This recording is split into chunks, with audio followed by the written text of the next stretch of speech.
দাদা আমার সাইজটা মেপে নিন।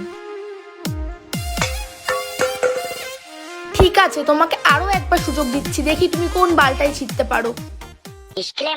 ভিডিওটি আমরা সবাইকে আনন্দ দেওয়ার জন্য বানিয়ে থাকি। এর সাথে বাস্তবের কোনো মিল থাকতেও পারে, নাও পারে, আর বাচ্চারা এই ভিডিও থেকে দূরে থাকবে।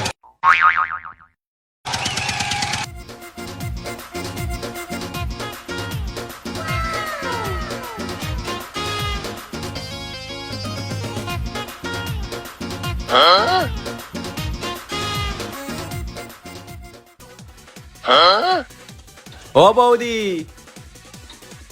রাতের কলা খেয়ে কি মন ভরেনি? সকাল সকাল গাছের কলা খাচ্ছ তুমি?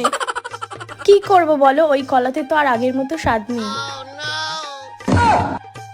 এক কলা খেয়ে কি আর জীবন কাটবে? কলা বদলাও, স্বাদও বদলে যাবে। নিতে তো চাই, কিন্তু কোথায় আর পাই বলো? ও বউ, শাড়ির দোকানে কি আর যাবা না? হ্যাঁ আসছি। হ্যাঁ আসো। শেট বাড়া, আজকেও দাঁড়াটা চলেই আসলো। আজকে একটু চান্স নেবো ভাবলাম।